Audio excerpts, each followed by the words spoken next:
honestly, I love drama.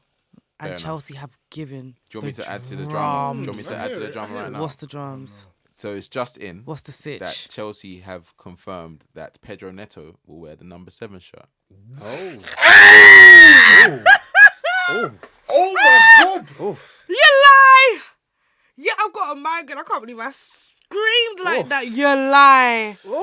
Oh my God. Do you know what?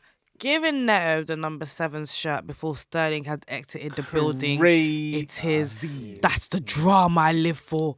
That's the drums. But that's rude. That is actually very rude. It's so rude. I love the drama, but it's rude.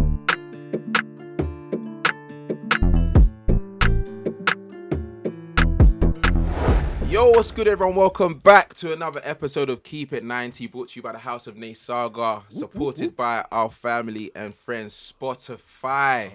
We are back in the building. A new season is here. There's so much to talk about. Everyone is back in the building. So before we go into, our respective teams and the Premier League and everything else, how's everyone been, man? How's everyone's summer been? Good. It's been a good summer, man. I'm a summer baby, so obviously I celebrated the birthday. Oh, yeah. How was that, man? Yeah, that was good. You know what I'm saying? It's good to turn 21, so that was nice. Okay. Yeah, do you know what I mean? It was nice after the season that we had. It was nice just to take a little break. There was Olympics, there was Euros, there was everything going on. Yeah, it was alright. Love that. Folks, what you saying? Refreshed. Feeling good, same, just enjoy the summer. I can officially say that I've seen LeBron James before he retires.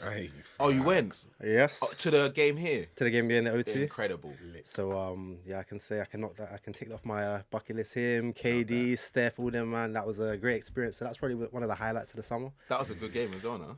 Yeah, no, it was good, yeah. Just, I wish there was a few more like dunks from, what's his name? Anthony Edwards. Well, it is what it is, but did that as a pre-warm-up for them to win gold. So no, it was good. But overall, I'm good, feeling great. I missed you guys. I miss you too. Yeah, so you won't be saying that in like 20 minutes. Yeah, that's what I'm saying. I'm trying to gauge his energy. I don't know if he's trying to rip me in, so I'm not going to say that. Nah, I miss you too, bro. We got Shiz, who is in the comfort of her own home, but she's therefore representing. Shiz, how was your summer? Good, man. Weather was good. Vibes was good. I'm actually so happy with the Olympics this year because... do you like it? Do you know what? It's one of those things, where you just have the most randomest thing, like playing in the background. I was watching like mountain biking and I was seeing this guy doing some crazy stuff. I was seeing skateboarding. So it's like, it proper brings you into sports that you probably would never watch. Yeah. So that was fun. The weather machine was on, so everyone was outside. Like, it was a really good summer, man. I can't lie. It's good to be back, though. And you good to be back with the gang. The Arsenal, you and Copes went to the Arsenal thing, right? What's the launch. The launch for that shirt. Yeah. How was that? Banging still. Yeah, I can't lie. The shirt, really the shirt's fire. It was That nice shirt's to get fire, perspective from proper. It's nice to get the perspective from the designer as well, the owner of LeBron. So it was nice to see his perspective because, you see these shirts get released and it's like, oh yeah, let me cop. But to actually hear something behind it that's so cultural, and it manifests itself with all of us here in this room and a lot of people. So it was good, man. Such a good event still, can't lie. Love that. About to more. On the Olympics though, did we all see the breakdancing fiasco? Oh Lord. That was a mad thing, I actually think I'm better than her. 100%. I'll be honest. Show us right now. If they gave me the platform to be on that stage, I would have beat her and got more points. She got 0 points. That's mental. That is crazy. No, but you know what the more crazy thing is? The fact that she would have probably had to compete with someone else to get that spot. Apparently, it was her husband that chose who gets the spot. Oh, is it? Yeah. Oh, There's a whole situation, she's getting sued, all of this stuff. Oh, wow. It's crazy. Yeah, it's crazy still. It weren't worth it, man, because she's a meme on every single platform. I kind of feel sorry for her, but don't try to be a breakdancer. Needs, what are you saying? How was your summer? Yeah, man. You've been busy, man. I'm tired. You've been in every country. What's every country? I've been here. No, you haven't. I feel like I saw your story the other day. And I was like, are you even here? What? Or do you post you're one of those people that post after that they go away. Yeah, 100%, 100%. You can't post whilst you're in anywhere. Otherwise, people can find you, and you don't want them to find you. That's true. They'll start locating what hotel you're in by the carpet. I'm not doing none of that. I'm not doing none of that. But no, like, some was good. I was in Berlin for the Euros final, which was great. England lost, but it is what it is. Southgate's gone. He's gone. We spoke about it a few times on this show. I didn't actually expect it to happen that way, but I think it just made sense after that final. Needed to happen. But on to bigger and better. People are saying that he's going to be at United by December or Jan. We'll wait and see. Need that. But yeah, man, as we know, the transfer window is still open. The Premier League has started. Game week 1 has been completed. Before we go into game week 1, let's talk about the transfer window. Let's talk about the main talking points of the transfer window. We have to start with, the most talked about club since Clear Lake came into the club, and that is Chelsea Football Club. They are in the middle of a lot of situations, many scenarios around players leaving, staying, contracts, contract lengths, manager, fans.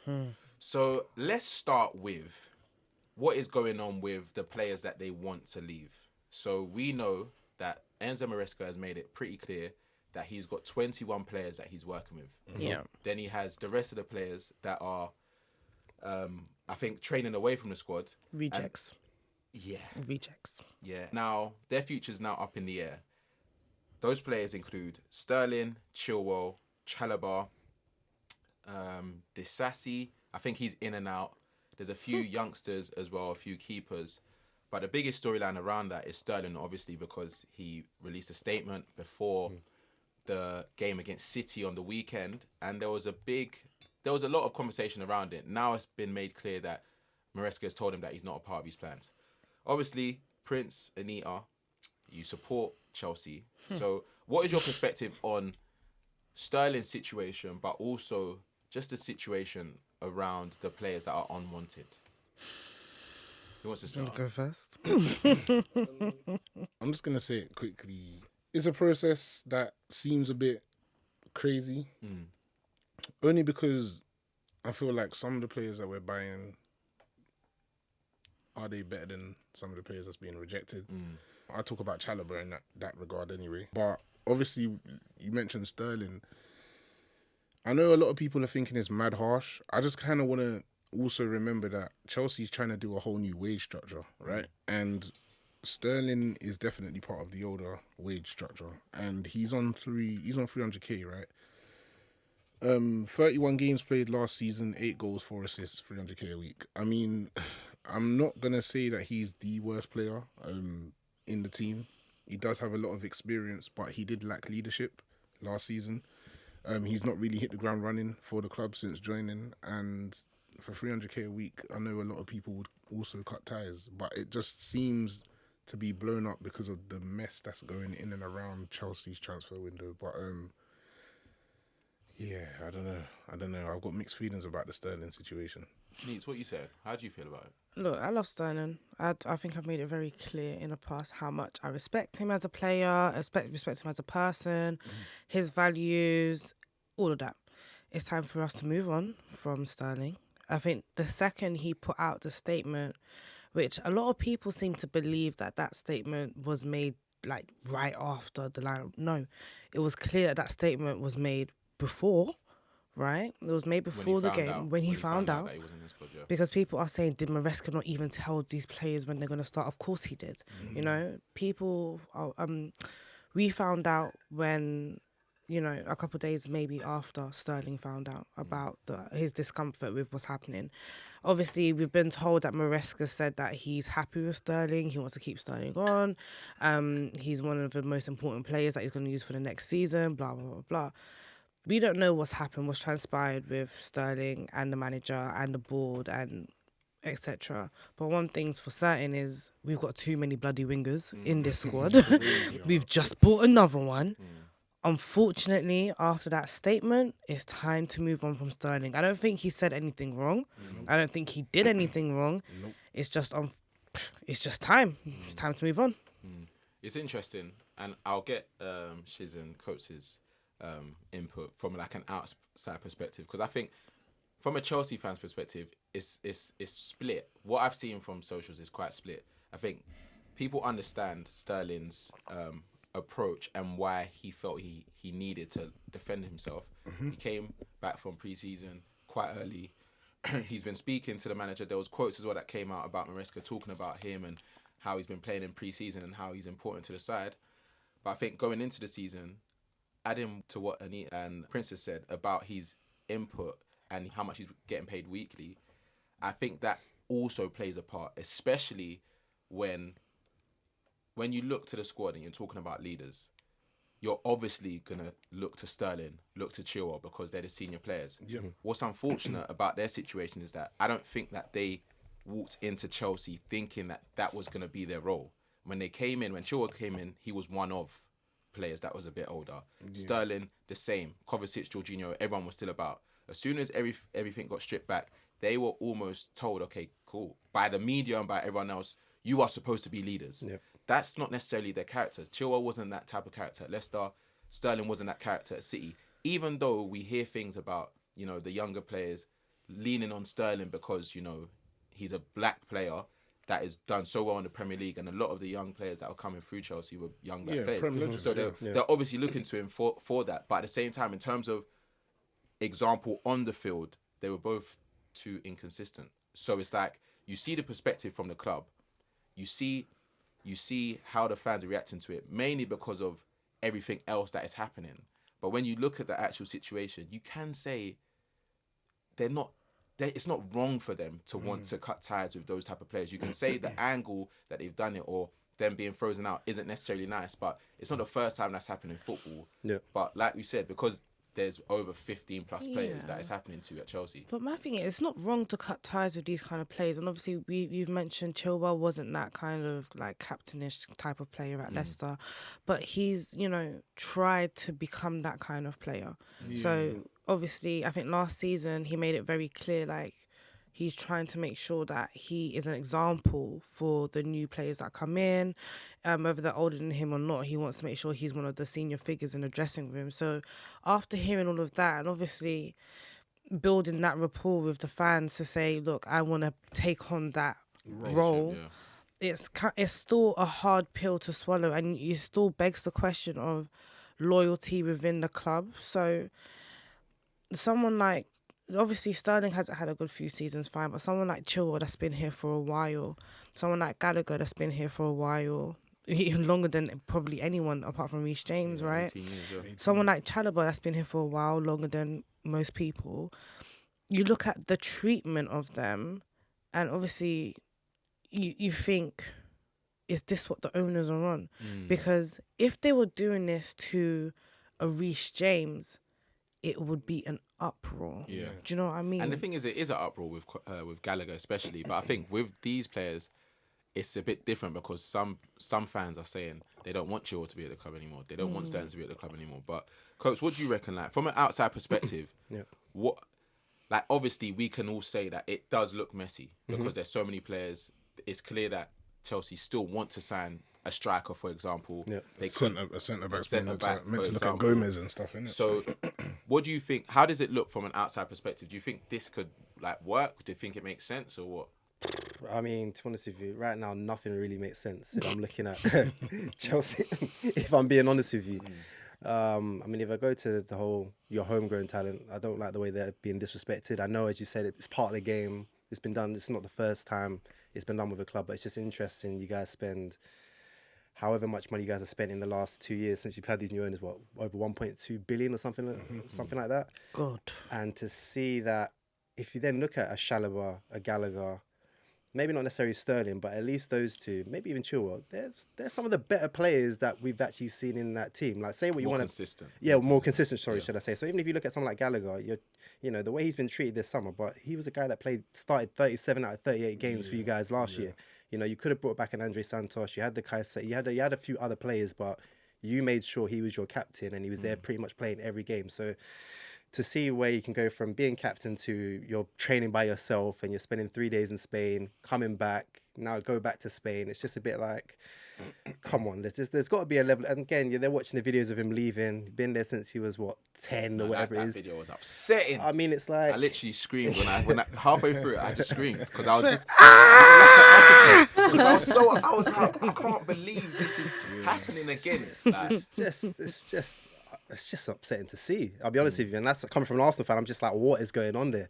Chalobah as well. Last season when he did play, I thought he played really well, better than McKenn. A lot of your centre backs. He was before Gallagher. I think he was the first one to be like, all right, go train by yourself. And then obviously Maresca's mentioned about the whole PSR thing. But my thing is, well, if PSR's an issue, stop buying players that we don't know of, and you're buying to loan out to Strasbourg, and they're going here, there, and everywhere. Where it's like, I'm not an accountant, but just stop buying players. You know, if you really like the Chalobahs of the world and all these guys that you want to keep. Sterling. It's, again, 300k, it's a lot in it to sit on with a player, but that's the deal you guys signed. I mean, I don't know who's going to take those wages off you guys to have him leave the club. I think it should have probably been dealt with in-house. Do you guys think, so we see, I don't want to stir the pot or nothing, but do you think that the Sterling move wasn't a Maresca decision? I think it's split. Mainly because when you look at the way the club is going since that first transfer window, all of the wages are in line with each other. Yeah, we've heard about João Felix, his wage, and how it has to be in line with how Chelsea are doing The rest of them, So I think anyone that is above the 200 plus threshold Are in trouble. is under pressure of some sort. Like, don't get it twisted. If James has another inconsistent season, I would not be surprised if they looked at him and said maybe it's time, because realistically, where else he's going to go from that wage, and he's still young, so he can still get more elsewhere. Do you know what I mean? Real Madrid will scoop him up. 100%. So I think that's the main thing. But do you think they've had a proper conversation? So if you look at like Sterling and the statement he's brought out, that doesn't give me vibes of we're having these kind of conversations behind the scene. It gives me very much maybe the top's thinking about this. So it's like, how do we just brush this guy out? X him out. Yeah, so I don't know. It's a tough one, man. I think the conversations are being had. I think because so you see with Sterling's situation, it wasn't that I have not been told. He's asking for clarity. So I believe that there has been a conversation. Anyone knows 2 conversations, people can get 2 different understandings. Not necessarily so. It might be a bit of 2 different things. Maybe Sterling thought he was part of the project, but then he might not start every game. Then he's not even on the team for thingy. So then there's a bit of clarification around, okay. But even at that, he probably would have wanted to be starting. Do you know what I mean? So I feel like there has been conversations. It's not like some surprise out of the blue, because even today, when Maresca had his interview, he said, I will tell him what I've already told him. So there is, he said that today, so there is a conversation that has been had. But of course, because Sterling's one of the, he's a multiple Prem winner, all of that. If you're not even on the bench, of course that's gonna hurt his ego, man. It's gonna hurt the ego. Plus, then you know what I mean. Everyone's gonna speak about it. That's what it is. But then it brings me to the question, So if this is, let's say, both of their decisions, both the board, both Maresca's decision, I kind of look at what Maresca said of that's not his kind of winger that he wants for the team. What is the kind of winger that we as Chelsea fans are going to be expecting this season? I think it's similar to what we've seen from City, and obviously it's easy to say that, but it's clear that his type of football is similar to City and Arsenal. And when you look at their wingers, their main winger in Saka is someone that is a great winger, one of the best wingers in the world, but he's not the winger that gets the ball, is trying to beat his man every single time. He's the type of winger that knows how to retain the ball. He knows when to beat his man. He's got that like IQ about him. I think with the type of winger that he's seeing in Cole Palmer, for example, or in Nkunku, who played out wide as well, that's the type of consistency he's expecting.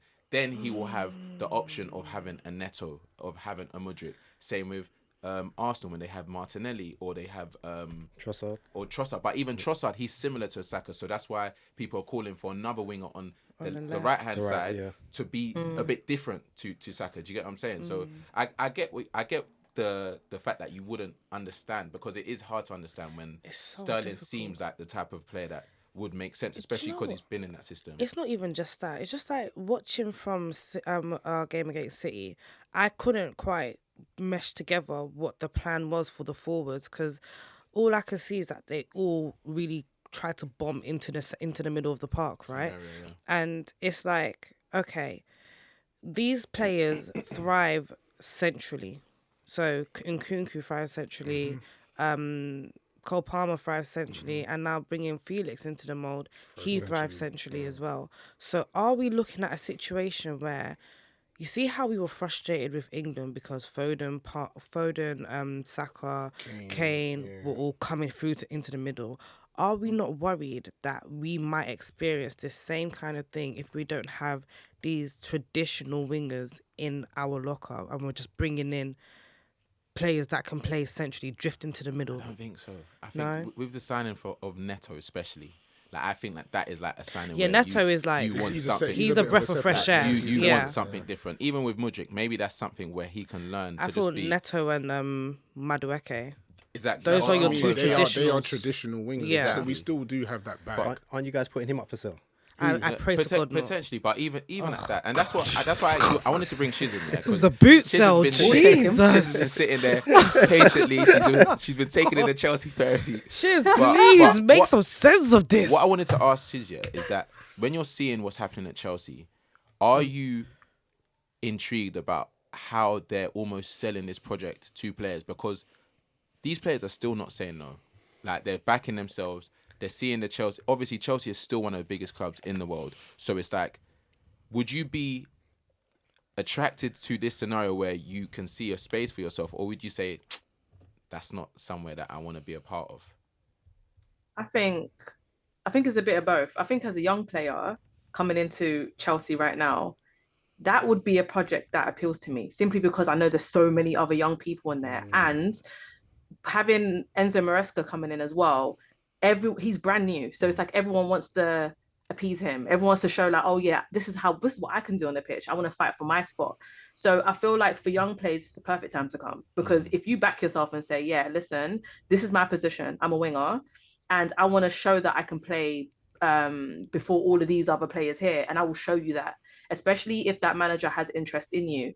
So the projects, I feel like, for a younger player. For an older player, I'll probably say it's a little bit more, again, it comes down to how much of a leadership role you kind of are happy to have in Chelsea, because again, they're all quite young.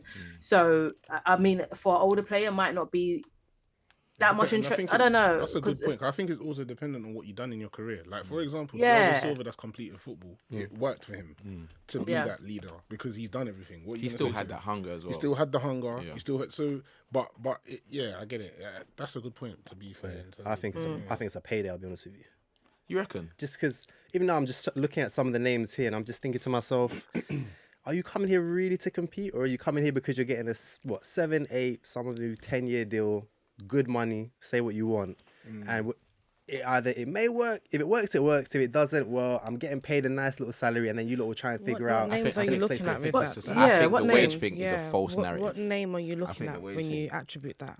So, I mean, let's go through some who of do these you names. attribute that to? I mean, look, because you got Andre Santos, you got Why did I do this? You got Hall, you got Chukwuemeka, you got Kellyman. But the thing is, Chukwuemeka's part of the old. He was part of the old wage structure. Yeah, Chukwuemeka's in trouble. He's in trouble. But even I know, but he's still someone that signed a 7-year deal at 120k a week. Like, that's still good money for a young player on a long-term deal. The project for Chukwuemeka when he signed was completely different to what it is now. So when he was like player of the season for Aston Villa under 23s or something, he was for England as well, one of the players of the season as well. And when we got him, it was you're going to play for Chelsea. You're going to play first team football. We're not going to put you with the under 23s. This is where you're meant to be. I think who did we get under Tuchel? No. I got so much stocks in this guy. Yeah, and that was the plan for him. Anyway, now the plan's changed. So. But that's what I'm saying. I hear what you're saying, but I think it's like a narrative that is being fed to everyone. Like, I even saw one graphic that Sky put out about the amount of years that the players collectively have at Chelsea. Never seen that graphic before. But it's like, I understand where the concern comes from, but at the same time, Chelsea have already kind of like shown that the years don't impact them selling these players. Like, Hutchinson was signed for 7 or 8 years, I think it was. Sold 1 year after being loaned. Moreira was signed that same sold. Yeah. All of these players, it's not going to stop them from being sold because they're still going to earn more if they're able to get consistent first team football. I think the issue might come from like the Sterlings or the Chilwells that are looking for that last paycheck because they're getting to the end of their careers. That would be an issue. If that was happening with Chelsea, then I'd completely understand. But we're talking about young players that don't want to. Like everyone thinks, oh yeah, we're at Chelsea. They're going to be there for 9 years. That's not realistic. Yeah. They will be sold. Whether they like, we're seeing now, Chelsea are saying, whether you like it or not, we're going to put you on the market. Whether you've had one good year, one bad year, whatever it is, we can put you on the market. And if you don't agree to it, whether we think it's right or wrong, they're refusing to be a retirement home. Do you know what I mean? Refusing to be a retirement home. And with young players, it's like they would want to play. Like you're forgetting these lot have trained their whole lives to play in the Premier League, to win trophies. Andre Santos is one of the most touted Brazilian youngsters. You think he's going to be okay with just sitting on? They're not okay with that. Ugo Chukwu, the same thing. But they all are like, what? My man's now in Strasbourg. Yeah, but he's still playing. That's progression. That's progression. Is this part of a loan system though? Yeah, but then he sees that you bring in Vega and all these kind of guys on. It's like, but Vega will be playing though. So he's here to play. You just played. So what about? Yeah, Chilwell's not part of the project, so that means. Yeah, but he's a midfielder. He's a midfielder though. He's playing with us for left back. He is a He's midfielder. naturally a midfielder. And I think that's why Vega is here, because he can push into midfield. And obviously, we want to play this whole inverted fullback system. And he'll probably be the best player to do his role that. is to actually, like, he is in that project. And think about it. Football teams need a starting 11. Need Yeah. a bench that is full of people that want to start and a bench full of people that know their role. Yeah. There's certain players, whether you're the youngest or the older, you know you're going to be playing a role. That's why I said that, like what Mudryk said in his last interview.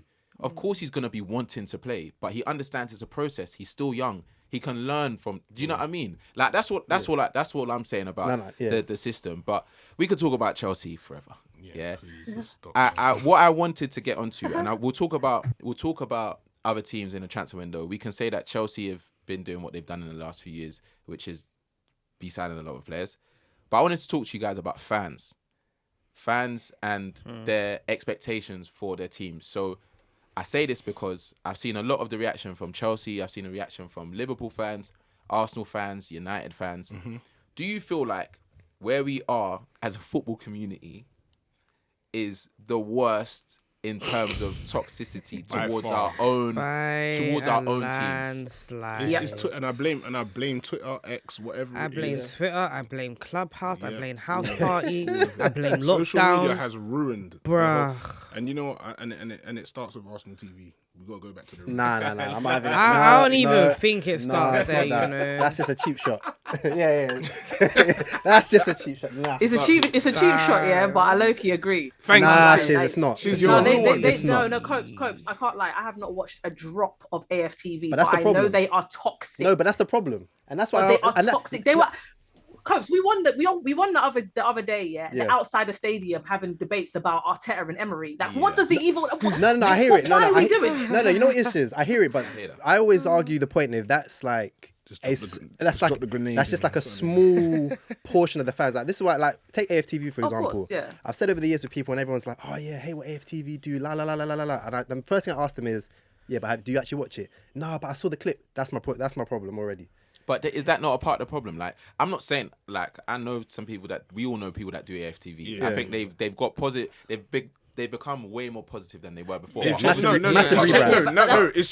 about the root of it. Because of success. Because they Arsenal were better. thriving over negativity, but now they're seeing a bit of success now. That's where it's they've got a bit positive now. And that's what I think is the issue with like football fans nowadays. It's like when your club is doing bad, that's when everyone gets most of the traction. So it's like on socials, I should not, in my opinion, I shouldn't see a compilation from a Chelsea Twitter account of a Chelsea player playing bad. Yeah, it's crazy. I actually don't think that makes any sense. It's crazy. I don't think that if your club, for Liverpool, for example, they're not able to get a midfielder that they wanted to get because the player wanted to stay, that they should get stick for that when it's clear that the player wanted to come, but he spoke to his family. And he said, that's not his fault. Yeah. These are the things that I'm talking about. I'm not saying that you're not allowed to. Everyone's allowed to have an opinion, but where I now see it trickling down into stadiums, for example, was you at the City game? No, I was at the Inter one. Okay, so there is now, it's trickled into stadiums where you're booing your own players, you're jeering That's teams. been happening though. But that's what I'm saying. I think it's something that is not stemmed from that type of fandom, but I just think it's in a very like toxic place. I don't know what it needs to change, but I don't know. I just think social media has just amplified what was already there. Yeah, That's a good point. Because I think there's always going to be offline, for example, pockets of fans where you will have a completely different opinion to mine. I know plenty of Arsenal fans where they remind me of some of the things that you see like online, but that's like a small minority of people I know versus the majority. Versus the majority. I think you're always going to get those people, but it's just as you said, with social media, it thrives off the negativity first. Yeah. So therefore, that's just amplifying what I feel like a pocket is sitting there ranting and raving about. I hear you. I feel like there's just a lot of tribalism as well. So I can't remember who I was speaking to about this, but instead of supporting the teams now, a lot of people are supporting players. Okay. And there's it's always like, a scapegoat in a team. Yeah. There's always one scapegoat. And it's really bad. It's so bad. So like for Chelsea, for example, there are numerous accounts that support their one player, right? And if you go against that account, they have their tribes of people that support that same player. Beef of Kai Havertz one or something like that. Do you know what? Do you know what? What happened? All right. So and you know what? On a real shout out to Clinical Kai because we actually follow each other. That's the funniest thing. We actually follow each other. Yeah, but he is the worst. Like he's United trade level, but the thing is that he's switched teams for one because he was a Chelsea fan. Then Havertz left, so he's gone to us. So now he's at a ridiculous. But now every single minute, but it's bad. Player. But what he does is so bad against Chelsea. So for example, the other day I saw him compare Enzo Fernandez to a striker, and I was like, oh, so this is what we do now. And but they love it, but. That is, I think that's the biggest problem now. Engagement for one, and obviously, people support players now. You're getting paid to tweet. Let me tell you what's ruined it. It's Twitter Blue. You lot are gonna laugh. It's actually Twitter Blue, I'm telling you, because they thrive off of Anita. I had a tweet that did 6.7 million, and I'm not getting a penny. Listen, you would have got your winner, girl. But that is what they thrive though. on. Like their negativity, and they know who to draw out. So they get paid on their engagements, and they will say things that are outlandish. They will say the maddest things. And obviously they're tearing down players. And when people respond to this, obviously it brings like all of these different things. People are saying other things in the quote tweets and algorithms. It brings out the algorithms. And it's like, you lot know that it's a very big chance that a lot of these players are seeing what you're saying. And it's so negative. Like, I can't. Like, it's just, you put such a negative aura on these players and the club. And a lot of the time, it's even you. Like, it's you that supports this team, and you're bringing this negative aura. And then every other rival team is like, oh, you're saying this about your own player. Then they go in, and it's just a never-ending cycle, man. Yeah, no, I think maybe we need to really, I don't know what we can do to use our platform to just bring back normal fandom. You can be negative about honey, certain. Obviously, it's not realistic. She don't want to be saved. It's not realistic. They don't want to be saved. But I just want to go to be in a place where, like, it's okay for us to disagree on someone's performance, but I don't hate these people. I want them to do well. But the way it looks is like there's like if this person's starting, I don't like this person. Do you know what I mean? So that was something I thought of while during this transfer window has been going on. I wanted us to talk about the rest of the other teams in the transfer window. So I'll ask for like a rating for the teams that I mentioned, and then we can go into it a little bit. So Manchester City obviously won the league last year. They haven't been as active this transfer window, but they've got Savio, Savinho. You can say both. I like him. You know, apparently now Gundogan is coming back. They've sold Alvarez for a big fee, which is a great fee for someone that wanted to leave and that they feel like they don't wasn't a starter as well. Wasn't a starter, kind of. So last season he played. When I actually thought about it, he played quite a lot. He did, last but season, their big games he didn't play, and that's what he was annoyed about. Okay. So out of 5, what we rate in City's window, and do we think they've done enough to win the league for the 5th time? They need a right back. You think? Kyle Walker can't be their number 1 anymore. Okay. Enough is enough. Really? They need.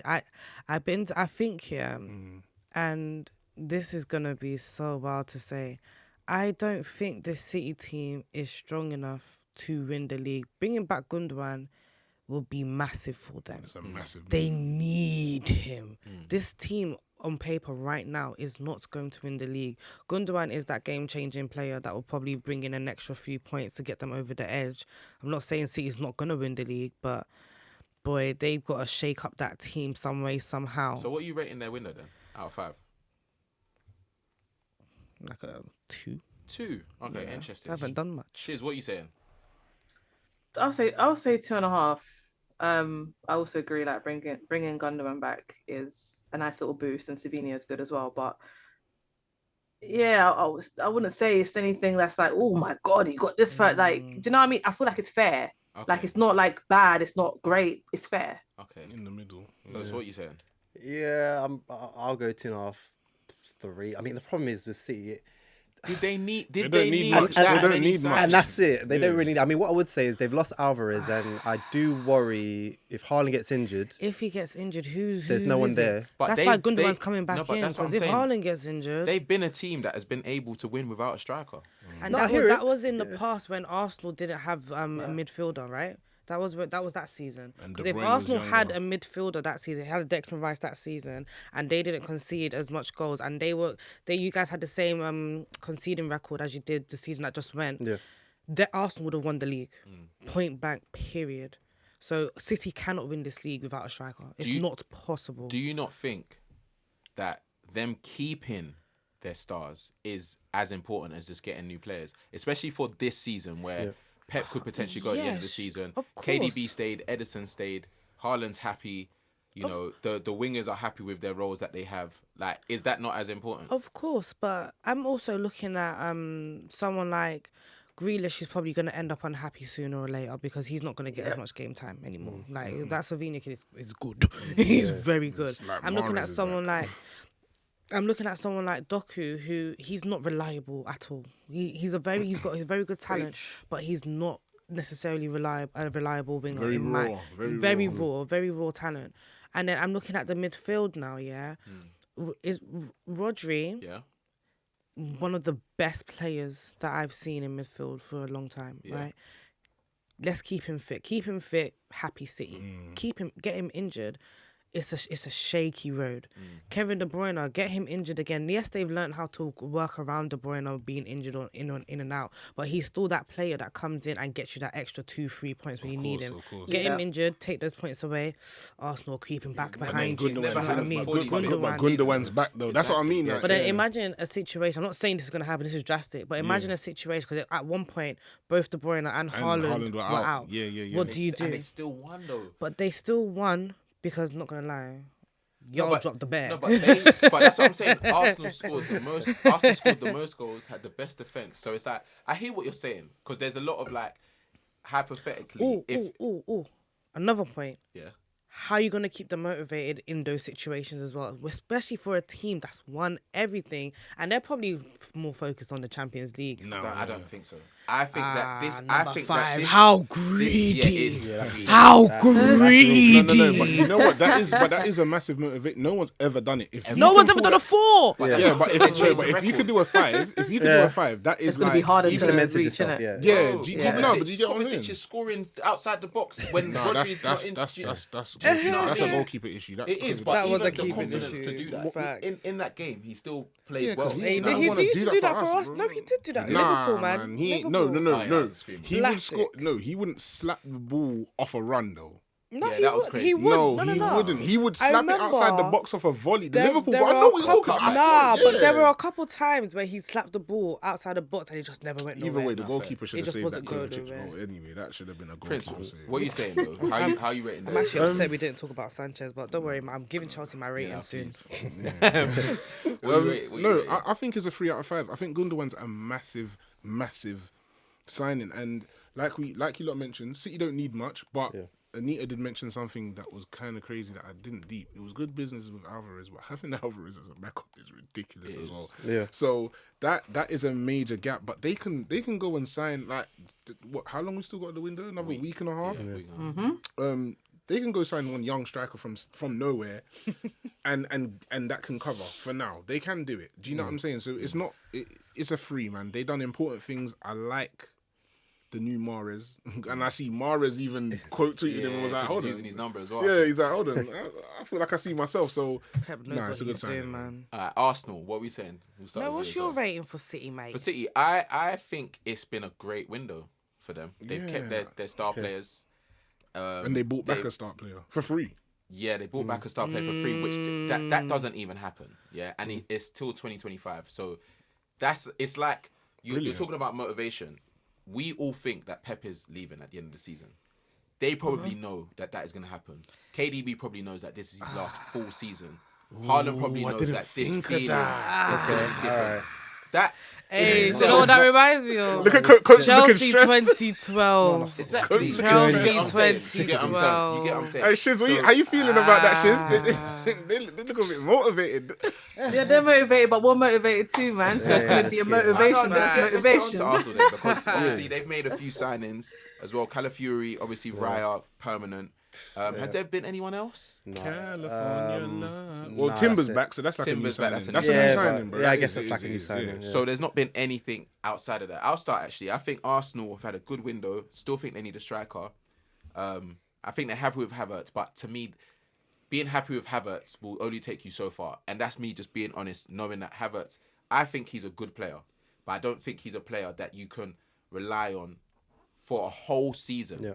He can prove me wrong, and that will be obviously good news for you lot. But I think you need a striker, especially with Nketiah linked with a move away. So I'll give them a 2.5. 2.5 out of 5. What are you saying? I'm going to say 3 again. Similar to Man City, they don't need much. They just need that. I feel like they need that striker. I don't know what's going on with that Marino situation. gosh, I don't know. I don't know what's going on there. Take them off. But once you get once you get those two, I mean, you got Timber. You already got California. So it's you know what I'm saying. You lot are good. Like at the end of the day, and Havertz, I agree with you. I don't think Havertz is a player to necessarily play in and out as a striker and get you all the goals, but he's a big game player though. Yeah. Havertz is a big game player, and if you got that, and then get a striker that could give you about 15, yeah, man, that's what will take it to a 5. But it's a 3. You lot are good. What are you saying? I'll be honest with you. I'm probably about 2.5ish at the moment. What do you need? Obviously, you're linked with Moreno as well, Yep. who will probably get over the line by the end of it. You're linked with Nketiah out, Nelson out as well. So I think we need that competition for Saka. I've been saying it. This is about to be the 3rd season. How do you make competition for a player that's always going to start? I don't think it's Easy. realistic. It's the same way City have got all those wingers. That You not sign the a same. Savinho. Listen, bro. it's You the sign a same. Savinho. It's not the same. Guys, It's not the same. You know why it's not the guys. same though? You know why it's not the same? Why? Because Pepper's always proven that if you're in that team, you will get a chance. Arteta hasn't proven that yet. He's proven that he will stick with the same 11 for the whole season if he can. So if I'm a young G or someone experienced, I'm not going to look at Saka's position and think I can start. There's a chance there, unless you tell me I could potentially start on the left as well. Listen, even Martinelli struggled to get back into that team last season when Trossard was coming in. So the way I see it is you need to bring in someone where, again, it's also people knowing their role. As far as I'm concerned, Saka needs some sort of cover or pull competition simply because if he gets injured, you don't trust Reece Nelson. You're not playing Gabby on the right. So realistically, we've got more games in the Champions League this year, more games to be played. Everyone already makes the jokes about Saka always limping and all sorts because he gets clattered every game. You need to find someone.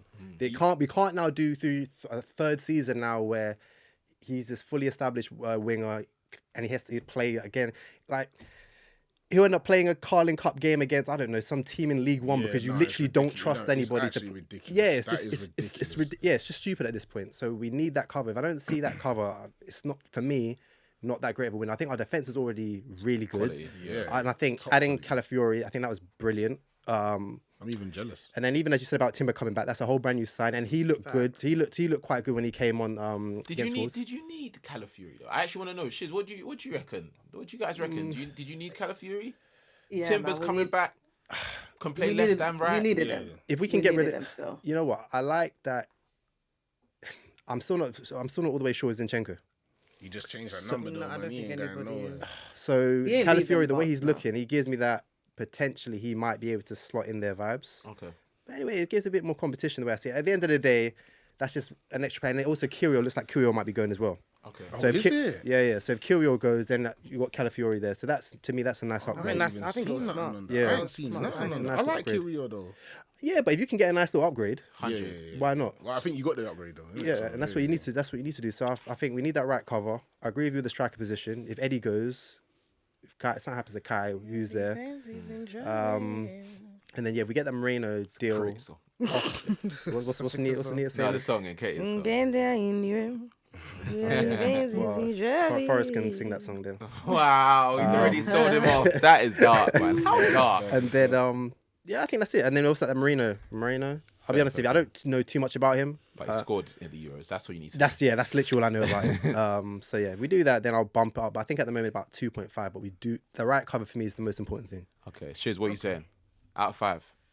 You know Are you what? confident that your signings can win you this league so far? If you don't make any more signings now, do you think your team can do it? Right. So I give a rating of about 3 Okay. for the window, and that's an overall. So I feel like one of the main things that Arteta wasn't able to do when he first joined Arsenal was to shift some of like the players that have been there for a while, because they weren't attractive enough. So having sold Smith Rowe, even though that broke my heart, we still managed to get money for him. If we sell Nketiah, again, we'll be able to get money for him. If we sell Nelson, again, we'll be able to get money for them. So we are kind of doing a bit more selling business. So that's the reason why I bumped it up a little bit. But in terms of Prince, go away. In terms of Marino, if he does come in, I'm happy with that, because I feel like Xhaka replacement, isn't it? Yeah, it's a good Xhaka replacement, and I feel like we really missed that last season. Someone that can literally just bomb forward, can feed Martinelli the ball as well. Because our right hand side is strong, but the left hand side was a bit shaky. So happy with that. In terms of forward players, I personally would like to see like someone who's versatile. So someone like a Jesus or a Trossard profile, but can be clinical. So it's not just like, we kind of bring up the same question of like Saka being on the right. Again, it's like, if we want competition for Saka, this person's got to be able to be good, but they've got to be happy to hold bench, because that's our number one, that's our star boy.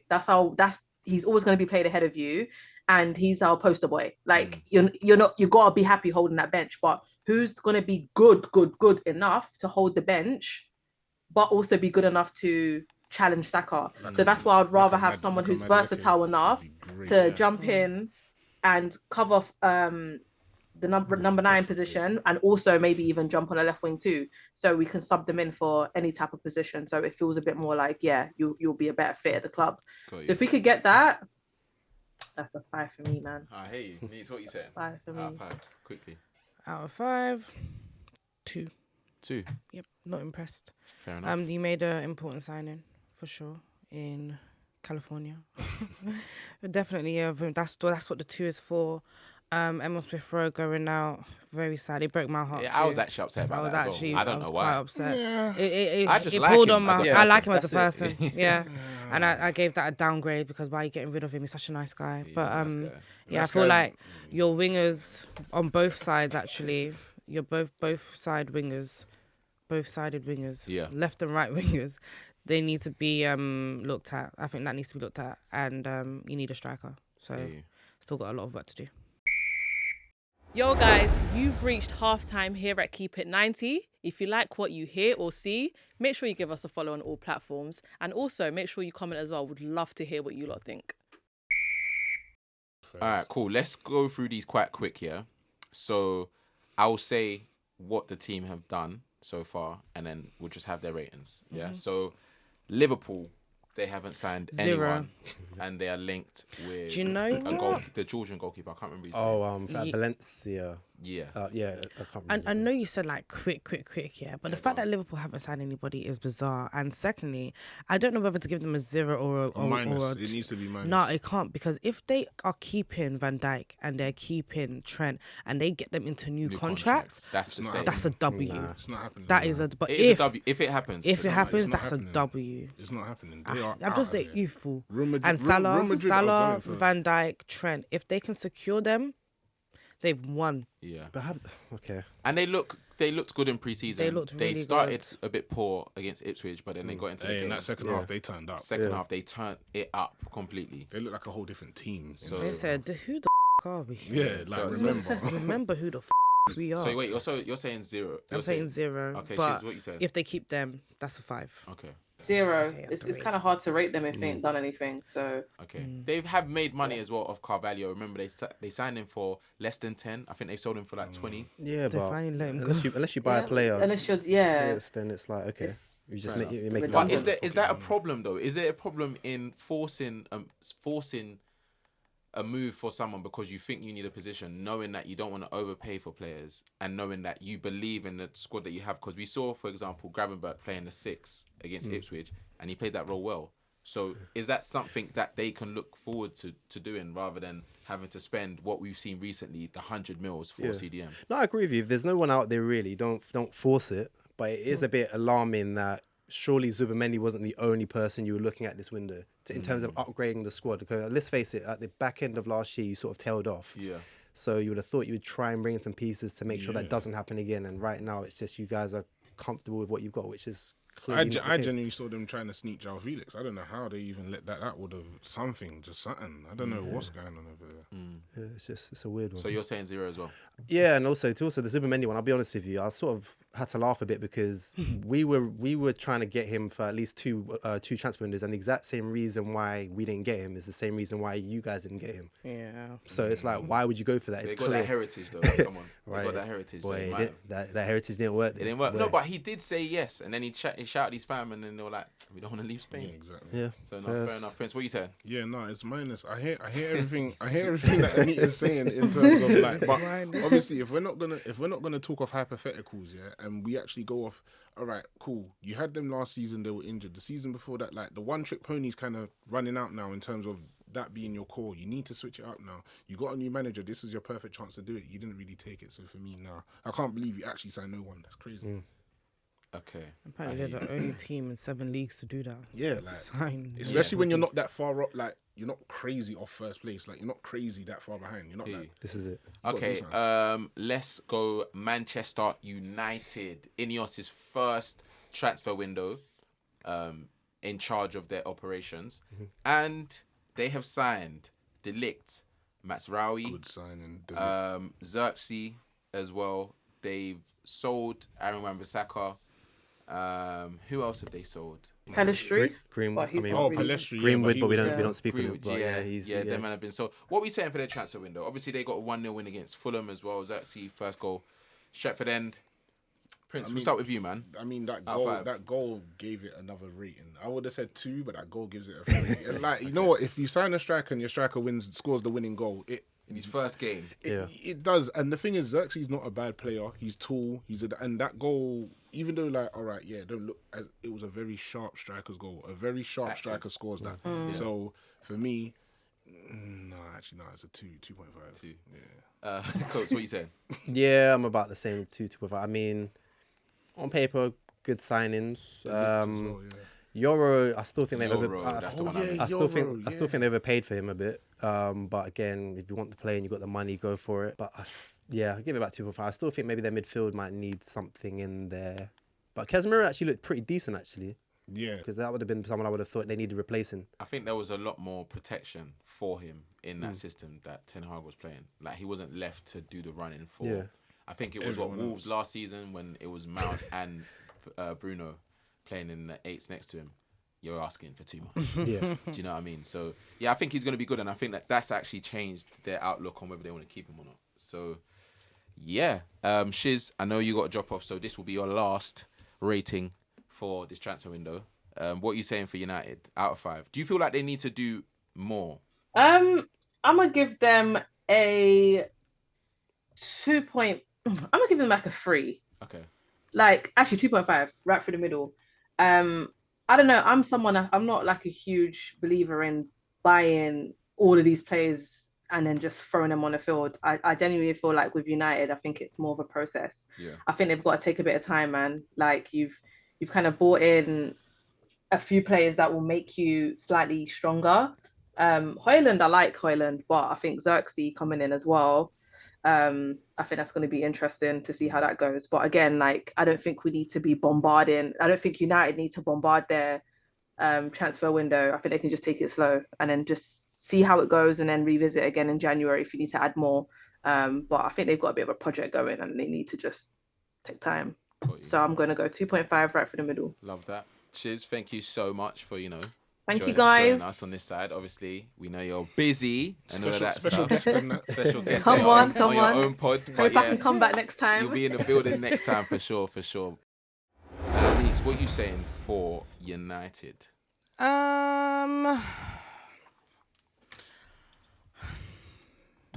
Are you impressed with how Ineos has dealt with this summer, comparing this summer to the last 5? They've been intentional. Yeah. They've been intentional. They've made intentional signings. You needed that striker cover. You needed New centre back. You needed to get a new right back. You needed to get rid of Aaron Wan-Bissaka. He was holding them back going forward a little bit. So it's been intentional. So I'd stick on a 3. Okay. Yeah. What more would you want from them? Honestly, I'm a bit with Shiz. Like, throwing these players on the field is all well and good. Play some good football, mate. You know. You reckon? Play But some good you know football. what? You know what? I like. This is even another conversation, yeah. Because obviously everyone's so used to the style that Pep uses to play football. We see it with Arsenal. We're now seeing it with a lot of other clubs that are like top teams around the world. You know, tiki-taka, keeping the ball, not wasting it, not as risky as you can be. But with Ten Hag, yeah, when he said that statement that every year that I've been here, I've won something. What can you actually say to that? Facts. Like, what can you actually say to that? That's probably how he kept his job. But then, if you're saying play better football, if this football gets them in the top 4, gets them the Europa League, for example, or another trophy, do we just have to accept that there are other styles of football that might not be desirable week in, week out, but it ends with what all fans want, and that is trophies? 100%. But I guess, again, it's one of those things where he's not the first manager in the team for where you're not playing the most attractive style of football. I mean, you boys will know Jose it. Mourinho. Yeah, But exactly. the only- Mourinho. and this is the thing. I think on the flip side of it, yeah, depends on what trophies you bring. I mean, don't get it twisted. The trophy's a trophy, but after a while, if they keep investing into big money into like Euro and stuff like that, you got some real good names in the team. Yeah. There's gonna be a point where the FA Cup don't cut it. There's gonna be a point you need to bring in a CL, a Prem. It always gets to that point. It's similar with Arteta right now. Like, you lot are looking good, second place twice. You lot, funny enough, if you lot don't even at the minimum if you get second place this season, Arteta's in trouble. Get anything under second place, Bigger trouble. it's going to be massive. And that's because sometimes it gets cut through and it gets to the point where, all right, yeah, we're playing better, we look good, but what's it doing? Yeah, I think also what doesn't help United is you are Manchester United. Yeah, you're true, arguably the biggest club in the world Yeah, outside that's of Real true. Madrid. That's So true. Yeah, that's Why you problem. got to bring the big trophies. So despite that he's winning, there's a certain pedigree which comes with that club where, I think there's an expectation of standard you. of it. Yeah, Yeah, you're yeah, winning yeah. trophies, you're playing good football, and you're competing on all fronts at the highest level. So That is true. That is actually true. Because I think with Chelsea, it's never really been that. It's just been a win at all costs. With Arsenal, it's always been Wenger ball. United, it was just not counter-attacking football, but it was exciting. Like, even we remember all of their biggest you'd goals. go to Old Trafford and you'd fear going to Old Trafford. You would Right. fear that counter-attack. You don't want that. Yeah. Do you know what I mean? It would just be one ping over the top, and you just see the man with the straight They're arms just like, running yeah, down. yeah, Everyone yeah, just long, it long, was just a man. No, so Yeah. to be fair, I do hear that. All right, cool. Let's talk about a few others, and then we'll go into who we think has had the best window so far. So I'll go Spurs. They obviously signed Solanke. They have signed They signed my boy. Archie Gray. that one hurt. They have Not that signed one, Odebear. Oh my as gosh, well. what a baller! What are we saying for their transfer window? Do you think that they've done enough to solidify a European spot or Champions League spot, or they've just given themselves more of a chance to stay in that position of fighting for those spots? They'll stay in the position. Yeah. They kind of, the thing is that they kind of got there anyway. Do you know what I mean? So it's one of them ones where Solanke, I don't know. I We'll think have to see how that one goes. I think they needed that because you prefer Son on the left as opposed to being up front, and the reality was Richarlison at 50 million was never really cutting it year in, year out. So, but the only thing is sometimes we've seen with players, and I'll take probably like Lukaku for example. Sometimes when they do play with higher pressure, it's a bit tough. But So we got to see. What I would say is game week one though, I felt a bit. I mean, again, I don't like Spurs, but I did feel a bit bad for Solanke against Leicester because he actually had quite a few chances in that first half. Couldn't just quite get over. Literally couldn't quite get it over the line. So it's one of those things where I think he's gonna score. He will score goals. He'll get goals. It'll be different. It'll be very, but it's a different pressure though. It's a different pressure, and that's what I want to see. But Odebert, that's my guy, man. Good sign. I don't like Spurs, but I hope well for him. Do you think so? Are we saying like roughly in like 2.5? Yeah, I don't think. I think a 2. Yeah, okay. I think I get what you mean in terms of Solanke, but I just don't. I feel like that the Solanke signing doesn't. It's not enough. It doesn't make me look at Tottenham saying, "Oh, they're going to the next level." Yeah, like with Villa and stuff. Like it's not. Talk about Villa. What you saying for them? Like, do you feel like they've done enough to keep that Champions League spot? They've given it a good go. They've given it a great go. They've given it a good go. Their windows are 4.5 for me. I really, because do you know what? It's sometimes we know signings might not work, but it's the intention. So I want to see the intention of a signing, and with the intention of a signing, it shows where you want to go. Yeah. With Emery sitting there as well, man, 4.5 for me. I hear you. Who is the most exciting signing for them? Do you reckon? I'm saying Onana. I think he's going to be one of the most transformative signings of this window because of instant impact as well. Instant impact. Oh yeah, instant impact. He's already spoken well about the manager, what he's doing for him. He's a midfielder that can do everything. He was almost one of your guys as well. That's the one guy. That's why it vexed me so. I was hurting. I was like, can't believe this. But you got to be obviously you're happy with Rice. But I mean, like that was. You know what it is with Onana, what I love about him is that he's an impact player all the time. And his impact don't require goals. So for you to come in and be an impact on both ends, like it's just showing me, serious. His presence is crazy. Yeah. Like he's 6'4". It's crazy. And no one's even talking about them losing Douglas Luiz to Juventus. So that's big shoes to fill. Yeah, that says a lot for them. Let's go on to who we think's had the best window, because obviously there's been a few teams that they've been active at the start in terms of West Ham. There's a few teams, even Brighton, for example. Yeah. There's been teams that have been more active of recent in Brentford and Fulham and Forest, for example, if they do get the Nketiah deal over the line. What are we saying? What are we saying for the teams that are left? Who has had the best window? Oh, it's it's actually a tough one. Especially also because we're week one, because as you just pointed out, West Ham, I loved what they've done this window. Amazing window as well. I thought they had a good window last year, but this year as well. They did it quicker this year, I reckon. I'd say that as well. Because remember last year, they had a few weeks where they weren't doing anything, and then they had like a flurry of signings. Yeah. This window, from the start, they've been active. Yeah, they've been very active. So I've really enjoyed their signings. I think that's definitely going to bolster their team. We've already spoken about Villa. Brighton is the one I feel like they spent, was it close to 200 million or something like that? But they're using that Caicedo money, isn't it? Caicedo money, honestly. But they've bought a lot of young talent, which, I mean, even what's that guy's name that just came from Newcastle? Minter. Yeah, he looked good that first 45 on the weekend, and he was one of those players which Newcastle didn't actually want to sell, but they had to because of PSR. And he got an assist in their first game against Everton, and they looked really good against Everton. And Everton looked really bad. Yeah. Even what's his name? There was another young boy in that midfield, the DM. Wafer? Yeah. Yes. Max. That's it. He looked good as well. He looks really good as well. So I mean, it might be Brighton for me. They've just bought in Reuter as well. That's the one I wasn't too sure about. Really? Only because when they bought him, I think it was like the January before they got relegated. He wasn't looking that good. He's not done that amazing in the Championship either, if my memory serves me right, with his record. So to splash the 40 M's for the release clause, I thought, that's a massive outlay for someone who didn't really quite do it when he was in the Prem. But again, Brighton haven't really got too many bad signings under their belt in recent years. So I guess they see something in him that maybe I've not quite. But yeah. So you're saying Brighton? Yeah, I'll say Brighton. Prince, who are you saying? For me, yeah, West Ham. Only because Somerville, I'm a massive fan. I don't know Great what player. it is. I love watching him.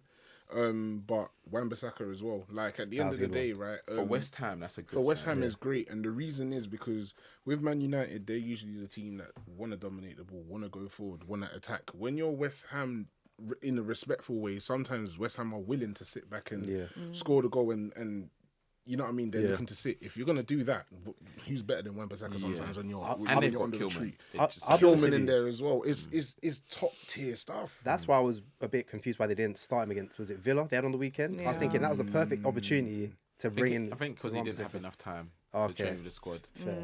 That's fair. And obviously, Soufal, I think Soufal's the one that started. He's still respected at the club. True. Yeah, he's And like a he's good- still solid. Oh, and Todibo. Tadimo's Tadibo. there. And they Yeah. got- and they got- and they got- They've had a strong. They've had a strong. Win. Yeah. and Okay, they so got we full Fulcrum. I think it's his age with Fulcrum. That's the only thing. I thought that was a point, not pointless, but like I questioned it a little bit. Like I hear Just you. because I of hear the age, I It's think a- it's it's the age. But age do you know what thing. it is? I think they may have had enough of just relying on this Straight Antonio Antonio. stuff, okay. and they want a bit of a switch around. Yeah. And I was was feeling he like the that answer for them. though? They've tried the youngsters. They've tried the Yeah, the maybe ones just in some between. experience. Someone that Yeah. just knows. You know what it is? Sometimes you just need somebody that's gonna come in, similar to like this Osman rumor that we have. Someone that it's like just come in. We know what you're about. That's it. You're not on doing nothing else. You don't need to experiment. You know what you do. Get there, do it. Everyone else will do everything. Because they brought in Skamaka, didn't work. Haller, it didn't work. So maybe yeah, Fulcrum let's- will be the one. So we've Maybe got bring in that Brighton, guy from the West Ham. Bundesliga. Who are you saying for your best window of the What? the window so far? Club. Yeah. Chelsea. Yeah, going for Chelsea. What a window Chelsea have had, eh? Stunning window, That headache's fantastic. really getting Do you to know, her. like honestly, yeah, I love drama, and Fair enough. Chelsea have given. Do you want me the to add to the drama? Do you want me drums. to add to the drama right now? What's the drums? So it's just in What's the sitch? that Chelsea have confirmed that Pedro Neto will wear the number 7 shirt. Oh.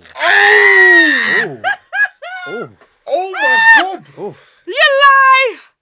Yeah, I've got a migraine. I can't believe I screamed like that. You lie. Oh my god. my Do you know what? Do you know what? Do you know what? Giving Neto the number 7 shirt before Sterling had exited the building. It is. That's the drama I live for. That's the drums. But that's rude. That is actually very rude. It's so rude. I love the drama, but it's rude. 10 shirt is next. They've already, I don't even. they've already updated that on Transfer Market, you know. Really? They are the most. No, for real though, that actually happened. Yeah. Oh It's- my That's God. mental. It is. That's mental. It is really bad. Oh wow. If I can't speak, if I speak, You'd be in big I can be in trouble. big trouble. I But do think that's very I disrespectful. think that is That's crazy. It's not good to treat anyone like that. Yeah, man. But yeah, Look at the tweets already. no, it's crazy. It's crazy. It's genuinely the narrative will just never end until this window is over. I would say Villa as well. I'd say Villa as well. Villa? I think Villa have had a very good window. Can't argue with it. Yeah, no. I just think Onana is Alone. one of the best signings this window. Like just confirmed in it. Do you guys? Because you brought in Vega to play left back. Yeah. Matheson. Did you guys feel any Matheson. way about him going? No. But also it's more of this. It's more of his profile To as the a system. fullback to the system. Okay. Like we have got, and not even on a disrespectful thing. Like we've got a lot of shorter players, in our squad. I'm a traditional fan, but I also understand like the new age of like having like, short players, young wherever. Yeah. But at the same time, we need some height somewhere. Yeah. Like we actually need height somewhere. So him in that position. Also, he's like similar to Jeremy Frimpong from Leverkusen. They are really attacking. I think in the way Villa will play, I don't think that they will ever be a team that just have people constantly sitting back against them. He will be able to thrive in that system. He will work there. Yeah. So yeah, I wish him the best, but yeah, He'll ball out. yeah, he will do well. In terms of the teams that have come up to the Premier League, yeah. So we've got Ipswich Leicester, and Southampton. Who do we think has had the best business, and do we think they need to do more? Well, it's got to be Ipswich, no? Ipswich has been the most active. Ipswich has been the most active. Very but active. But then at the same time, they do look the most.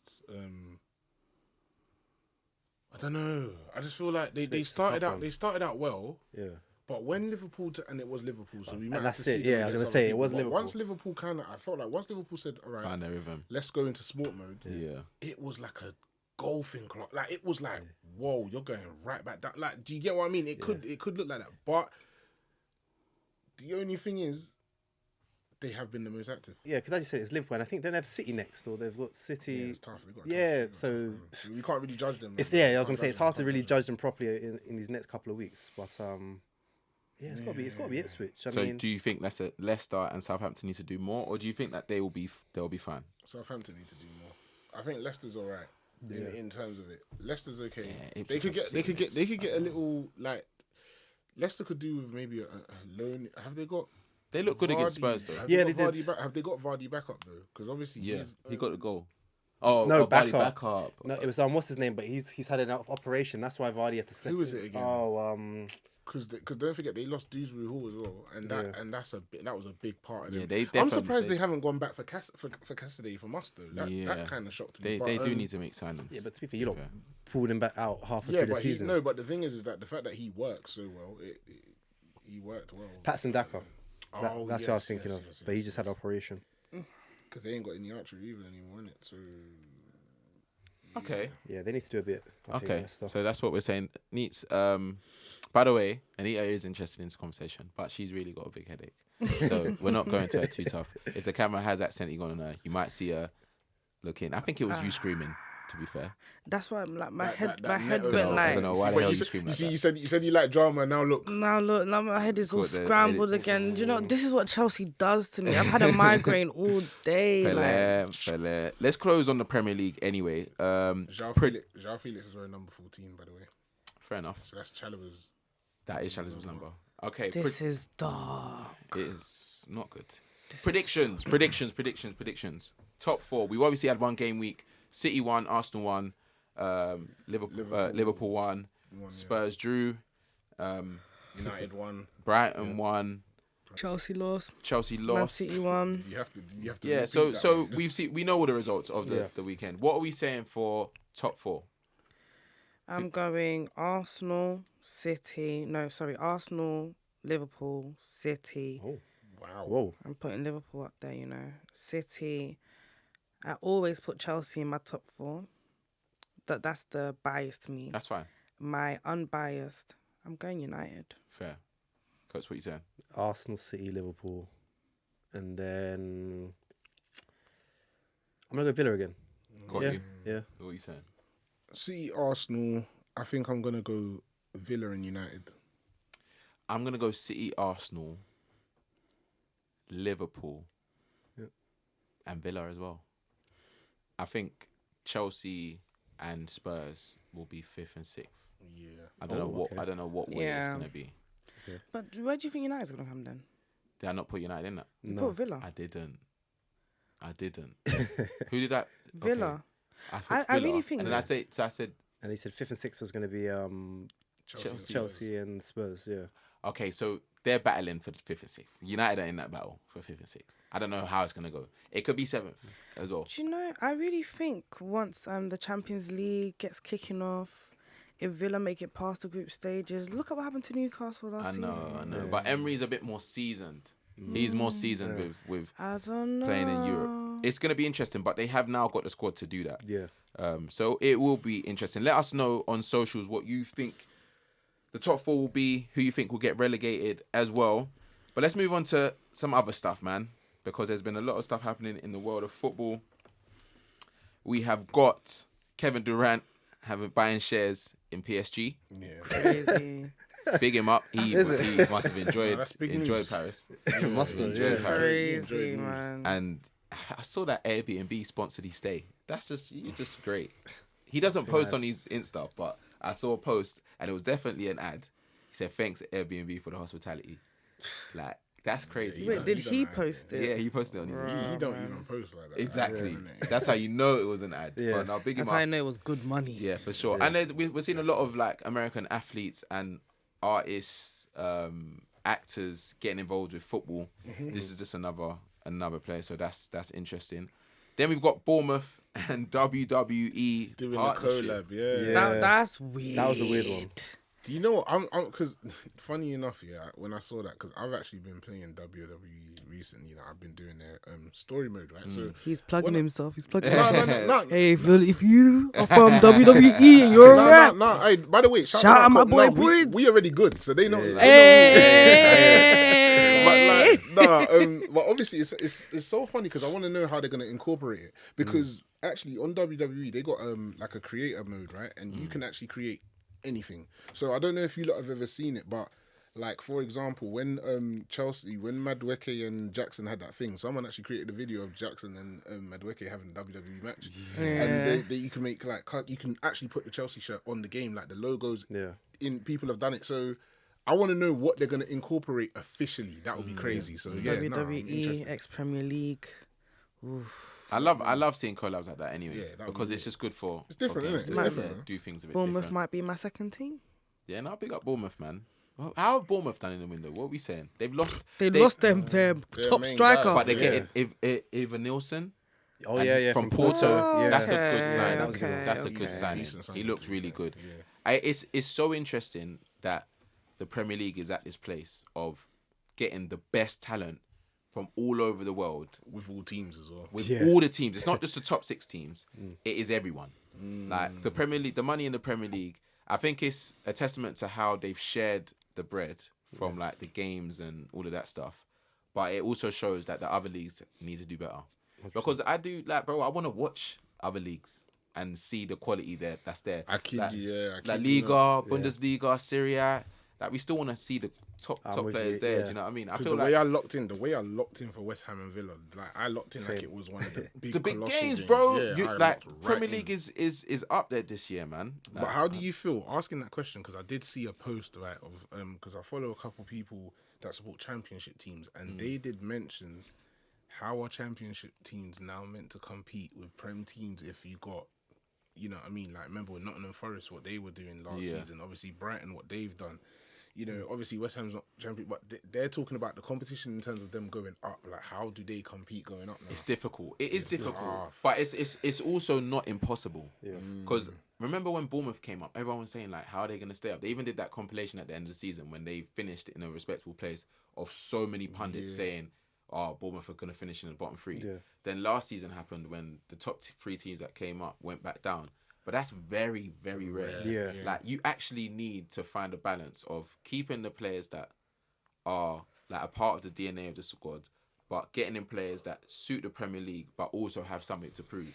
That's why I think Ipswich have done well with some of their signings. Like they've made signings with Sammy Smodics, for example, from Blackburn, Bagsman, links with Broya. They've kept Hutchinson. Like they're making these signings, and you got to get some good loans in as well. That's another thing that a lot of people got to do. Get loans in from top clubs that have potential in their young players, and they just need Premier League time. Like that's the best targets for championship teams. Yeah, and they've also got like less pressure. Like in a sense, like no one's expecting Ipswich to finish in the top 10. No, we're just expecting you to try and survive. And we know how difficult it is. Yeah, and with Everton possibly facing another point deduction this season again. And Leicester. It's deep. And Leicester as well. Like at the end of the day, dark man. There's stuff up for grabs here. No, man. for sure. Yeah. All right, to finish off, let's go and talk about EAFC25. Yeah. Because I'll be honest, I need to do a lot better. I'm not locked in. My P5 has been collecting dust. Yeah. And it shouldn't be, because there's so much going on. To the point where I didn't even there was like a thing where you got like early access to 25. Did you not get that? I ain't played. The beta. The beta. You didn't get that? What? The beta. Well, you got early access. You didn't get early access? You got early access. What's that? I'm confused. Is it the beta or early access? The beta. I got the beta. You got the beta. You got the beta. If I haven't checked. You got the beta? Yeah. Even I didn't get the got beta. the beta. I know. So you lot, It looks I'm taking like this one. I'll take a back seat on this I'm one of the people that they No, fair enough. 'cause said, you lot "Wow, play. you're doing a good job." Definitely not on the pictures. That's what she No, but I'm what's just it- saying, don't what's it- worry, it's fine. What's it It's saying? okay. What's 25 saying? Yes, it's looking very fresh and crisp. Yeah. Yes. What are the new like game modes? Now, this is one thing, because obviously we have been on this thing where we've been meaning to play a lot more pro clubs, right? But and you know, sometimes we want more players, right, to play. Yeah, I got it as well. There is How did you check? It's on your No, email. check your emails, but you know what it was? It was in my spam folder, so check there. Yeah. Check your email. Man. See me. But All they've my got- EAFC stuff comes straight to my inbox, not to my spam or my junk. No, Straight to my inbox. I hear it, valid. No, but they've got a 5v5 mode called Is Rush. it? Now, obviously, there's 5 of us here. We need on that. The pod. Now, this, for us, I feel like 5v5 is crazy because everyone really matters. Not As in, when- it's like a goals not- type setup. Yeah, not what now. Look, people are now turning their head. I'm just saying, there's a lot of because a lot of people Don't hide from responsibility See, now. see, the thing What? is, no, because when we play pro clubs, we always like to act like we don't use. You see, when we play 5v5. Everyone is needed. Yeah, you get come. forward, you get back, you do everything on Yeah, that pitch. come. If you What? really, and by the way, don't even think you could do your fouling thing because they've got something called Sin bins. they got another the another blue card, card thing, the blue yeah. card, The blue right? card. And that means you sit out. So imagine now you get a card and you got to sit out for 5 minutes and we concede 3. Your head is Vexed. That's crazy. So there is a lot. So there's 5v5, and I think they made it for keeping 9. They watched it. They really made it for us, and it's about to go. So all the gamers, make sure you lock in because that 5v5 content, we're going undefeated. Hey. I'm No, telling we man are, now. we are. We're going undefeated, and you know what I'm No, like. I'm actually locked in now. That I think like this is what I needed. Yeah, no, we needed Yeah, this this. is what I needed still. We needed this. 5v5. I'm gonna control the pitch. Be confident. But you Nah, see, I'm but just. there's- I'm not. It's not about the confidence. I'm confident in myself. But you lot are talking. No, because you like to foul. No, but you like No, to foul. no. But when was the last time you all played together that you guys are saying, "Oh, Yeah, they that's made cool. it for us"? They made it Like, for us, man. They know. when's the last time you all played together? Don't matter. There's 5v5 coming out. We're gonna be active, and the thing is, I'm just letting everyone know there is importance across every player. We know. Shift. No, I love that. Is that the only new game mode that they got? Nah, so basically they've done. So nobody cares So about. No, but that one we No, are legit, locked no, in. legit, that As in, is, we like- might even need shirts. Yeah, like While we for play. me, that is my main, like pro clubs. All of that is my main thing. They've done obviously Fabrizio Romano's. Here he goes in career mode, which is actually so lit. So that's He is humongous. He's massive. that's aura, innit? So Yeah. Pause. you know, He's the you- Cristiano I mean- Ronaldo. Whoa. I'll let you get that off as well. I'm so sorry. He's the Ronaldo of the transfer window, man. I'm so sorry. That one actually didn't have to say it like that. He's humongous. He's humongous. No, because you know, any way I would have said that, it would have sounded right. I was gonna say he's huge, like bro. There's nothing else. No, as a community, we need to do better because we cannot have this as an ongoing narrative, bro. It needs to stop. You nearly got away with it though. We let it slide. No, I'm sorry. I felt like if I didn't say it, then I just wouldn't have been able to get through. Vince would have looked at me different. Do you know what? Because when you said it, and I was like, all right, we're on the podcast.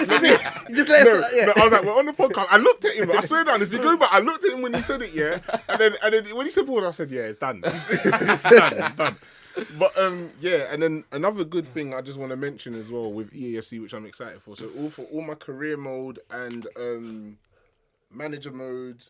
Also, I think it's an ultimate team mode. This 5-a-side thing, they're actually incorporating it in every single mode. So if you manage a team and you're trying to, bring your dream, you're trying to bring, I don't know, Leicester back to glory or anything like that, you use those 5v5 games to actually train your younger players and stuff like that. So they are doing drill sessions. And so that's the big one. That is the big one. That's sick. No, I love that. So when is it out again? 27th of September. There we go. 27th September. I need that. Have you guys seen? I don't know if this is breaking news, but it says Raheem Sterling is training at home after being frozen out by Chelsea. Yeah, no, he has. The thing is, he took Chelsea out of his bio about 2 days ago. Really? Yeah. So No. There's a lot. I don't like that shirt stuff, by the way. That's That's nasty. it's I don't like that. nasty. That's nasty. It's not I don't like that nice. shirt stuff. You know what it is? It's just. Oh, we're back here again. Yeah, honestly, why did you do that? We already I'm been sorry. speaking about I'm other stuff. sorry. I Apologies. was just so happy about 5v5, and then we just went back to. I had to bring you guys back down to reality. Yeah, we can man. finish on this anyway. But it is really It's sad. a hard one to take. to see that happen. I don't think any player in that position deserves that.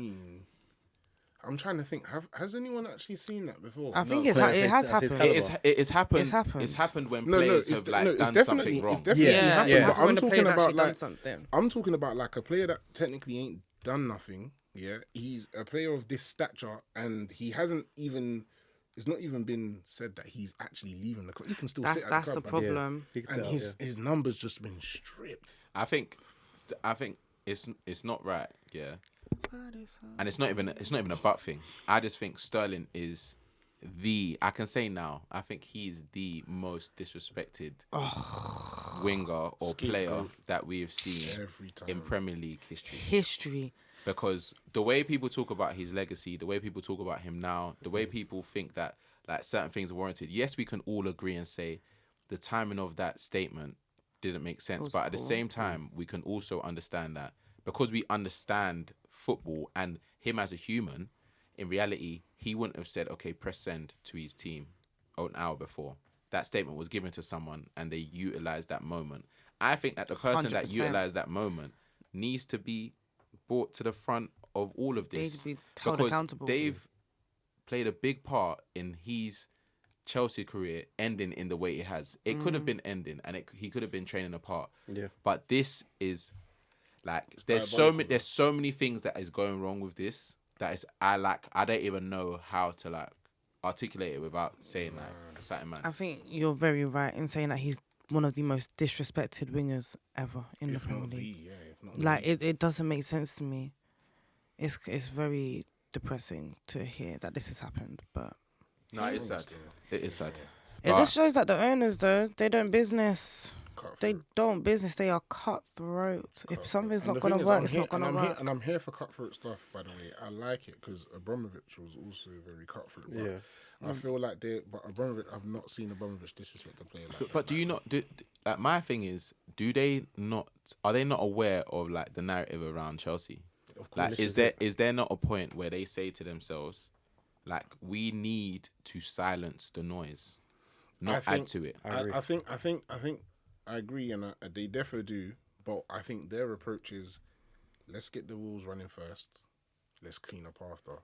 Sometimes with things, when you try to do too much at the same time, I don't think this is the right approach. But I just know people do approach things like that, and they look at it as in, It's already there. there's already a mess there. We got to clean it, but let's get the wheel running first. Let's get the bus going. Once the bus is gone and it's then we'll clean up. My only issue with that is the bus was running. Poch had it running quite well come near the end of the last season. Tuchel had it running. But we all discussed it. Poch we were starting to see something there, and all of a sudden you guys are back in the press for the wrong reasons. No, but it's starting to see something. We can't ignore what we saw before that. And I hear what you're saying. That there's two sides to that.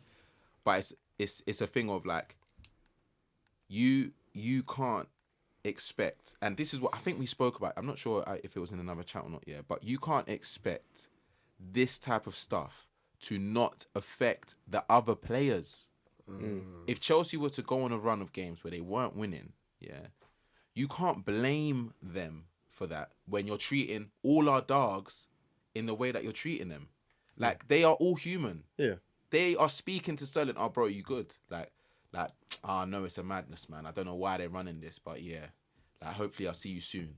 Going to training the next day, they're seeing these people that are doing this to man. It's not Football Manager or like a game, bro. These are the real life friends, colleagues, or whatever it is. If you saw your colleague being done dirty, you're gonna look at the person that's doing him dirty. Like, bro, if they ask you to do something, for you be like, alright, cool. I need to finish lunch first. Yeah. Like, especially the way the Chelsea team in the last year have been looking like they've been bonding a lot.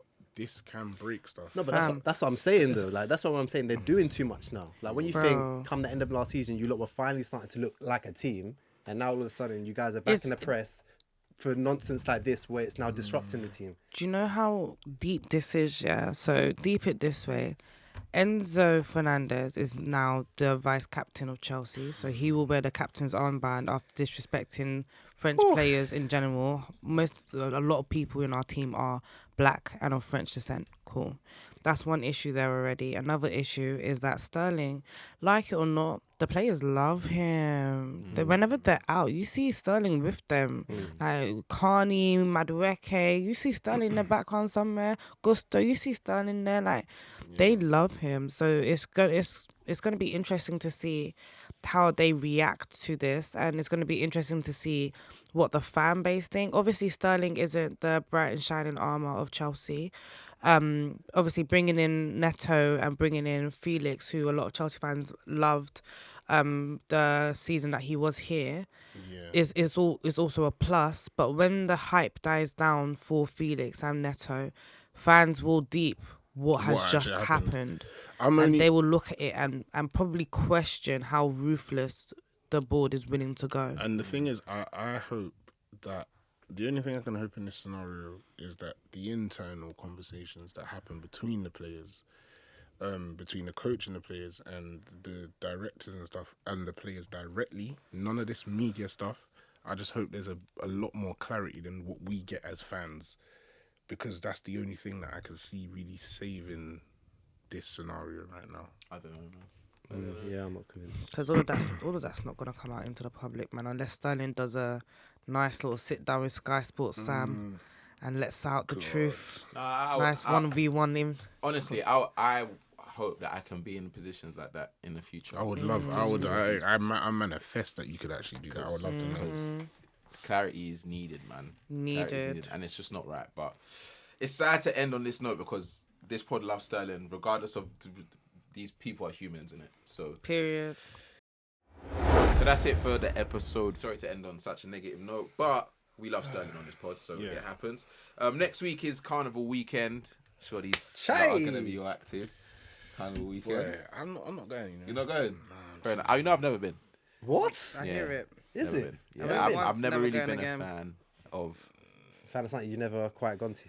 No, just like how... too many people in one Yeah, spot. I'm not going this year. man. Yeah, not going that to see it. doesn't sit Okay, well with me. fair. But I hope anyone that is going enjoys. Stay Wear your safe. club shirts, wherever you represent. Don't bring back monkeypox. Oh my Whoa. gosh, yeah. Definitely don't. Yeah, Bruh. please don't do that. Please. And Just- close your windows, because apparently there is a spider pandemic that is happening. Yay. And the British public they've been warned to close all their windows for the next 4 weeks, I think. My window is wide open as so- we speak. So yeah, we'll see you guys not next week, but the week after. Peace. After we picked up our first points. Love that. Probably not. Oh my god. I need to close my window. Yo, it's Prince. Let's keep it 90. Where's all my gamers at? Make sure you follow us on Twitch and YouTube. And you know what? If you think you're ready, if you think you got the skills, come join us. Let's see what you're made of, man.